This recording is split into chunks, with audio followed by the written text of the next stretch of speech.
Hey guys, it's Holly. Today I am starting a new series on my channel called Destroying American Girl Accessories to make them better. Now I know that that is probably very triggering to a lot of you, so this is your trigger warning that if it is very too uncomfortable for you to think about someone kind of destroying, and I use the word destroy lightly because I'm not actually going to destroy the accessories. I do that in a later video, but I try really hard to not destroy it, but I think I'm making them better, okay? So if that's going to make you very upset, then maybe this isn't the video for you. But I am very, very excited because I really love the historical dolls of American Girl, and I just want the accessories to be historically accurate. So that's what we're going to aim for, and I'm very excited. Today, the focus of the video is going to be Courtney's school supplies. Now, I got Courtney, I didn't film her, but I absolutely love her. I love the 80s. I was born in the 80s. I was born in 88. Looking at her school supplies, I really do like some of the pieces. I love the pencil box because I had a pencil box exactly like that growing up. I love the pencil toppers. I think the pencils could have been a little cuter, not gonna lie. Love the puffy stickers, but the biggest issue I have is her binder, and that's what we're gonna focus on today in this video, and her folders. When you look at her binder, it has this cute little unicorn, has stars, it has a heart and a rainbow. Clearly to me, this is supposed to be Lisa Frank. You really see this with the dolphin with like the rainbow zebra print. That is screaming Lisa Frank.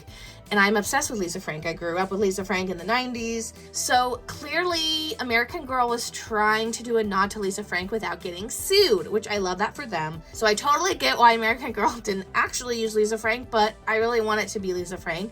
So that's what we're going to do. Now, not only am I going to make this Lisa Frank, I'm also going to make this a Trapper Keeper.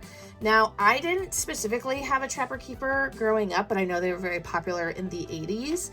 If you don't know, a Trapper Keeper is basically just a binder that has like a little flap with Velcro, and it keeps all your papers inside.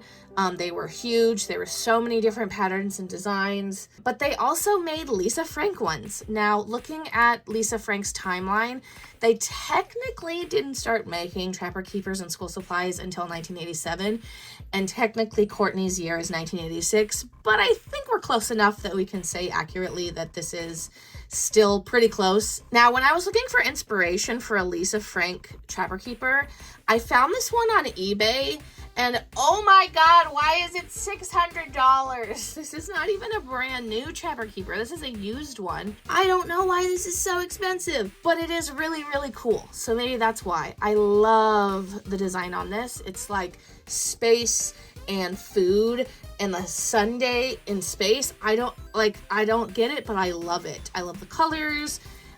It's beautiful. So this is what we're gonna use as our inspiration for our binder. So I'm really sorry that I didn't film more of this process. I think I was just really excited and I kind of forgot to do screen capture.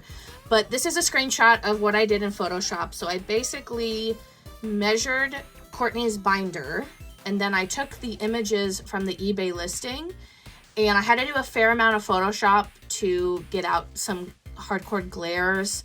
And I also had to completely create the end of the spine of the binder from scratch, which I'm super proud of. Like, I actually made a gradient that matched the gradient of the binder and put each star in there individually. I'm very, very proud of my Photoshop job. But anyways, so I basically did the front of the binder, the spine, the back, and then I had to create the little flap that will go to keep it closed. So the only part that I'm missing in this whole thing is the little flap. So I just basically need to make a little cardboard piece. So what I did was I traced the binder, and then I just went like an inch in from the right side and used that as my guide. I cut it out, and that's gonna be my little flap.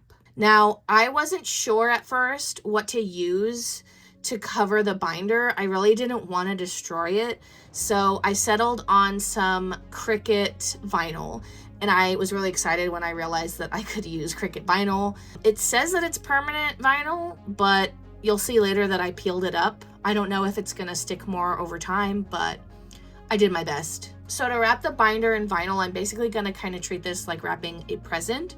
I traced around the binder, giving kind of an extra space. including the flap. Then I cut it out and I very slowly and carefully started to stick the Cricut vinyl onto the binder. This of course was very scary because I tried very hard to not destroy this binder. Also, I actually, in an effort to spare this binder, I bought an Our Generation binder, but it was way too small, and the 3-ring binder mechanism just wasn't as good. So I was like, you know what, I'm just going to use the American Girl binder as much as it pained me. So you can see here that I messed up a little bit and I'm peeling the vinyl back off and nothing's happening to the binder. So I'm hoping that if one day I eventually want to take this binder apart, I can do that. I don't see myself doing that. And honestly, wouldn't you rather want to buy a Lisa Frank binder than the original one? Maybe that's just me. But anyways, I added on my little flap, and I will say that I wish that I had put it a little bit farther out so that I had a little bit more room to fold it over.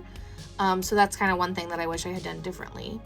So in order to get the Cricut vinyl underneath this binder mechanism, I just cut little slits like if you were wrapping a textbook, which by the way, does anyone remember wrapping textbooks with paper? Do they still do that? I don't know. But anyways, so we're going to fold everything down. I do wish that I had done better on the corners because I didn't even trim it to begin with. I don't know why. I ended up trimming it a lot later.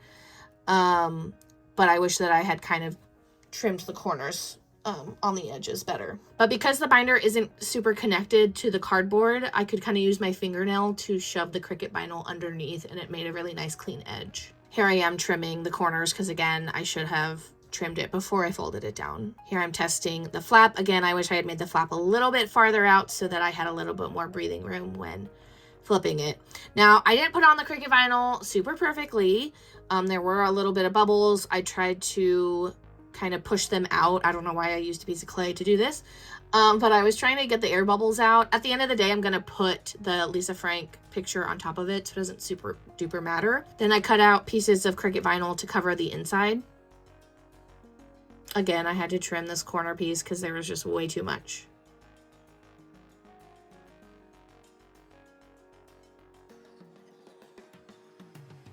Okay, so now the old binder is all covered. So on a Trapper Keeper, there's like a texture on the edge where the flap is.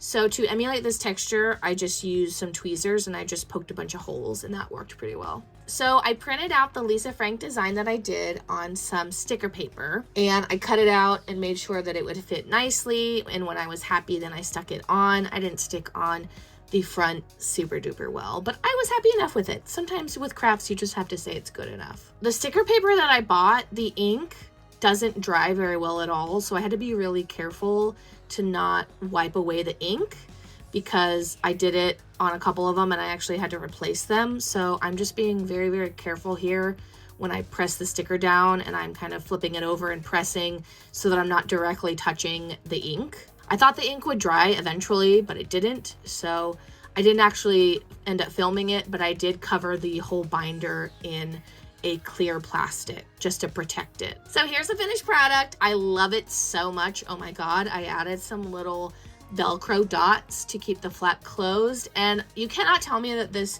is not an improvement. I think this is so much cooler than her original binder. I'm obsessed with it. I'm so proud of how it came out. It's exactly what I envisioned. I love the little flap.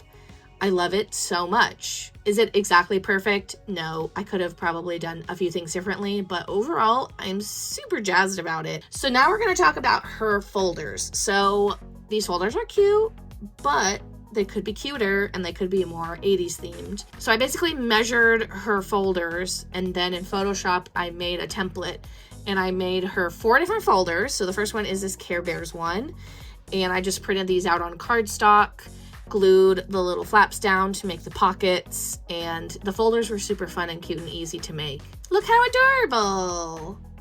Then I used her original folders to mark where the holes need to go, and then I just hole punched those. So there's the Care Bear one, and then I made a Pac-Man one to go with her lunchbox that has Pac-Man on it. And I think this one also came out very, very cute. I put some paper in there.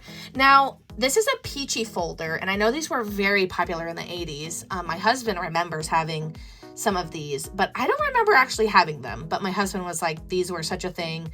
and I've been rewatching Stranger Things, and they have a ton of these in Stranger Things. So I know that they're accurate. Then I made this strawberry shortcake folder because I love strawberry shortcake, and so does Courtney. The problem is that all 4 of them didn't fit in her binder.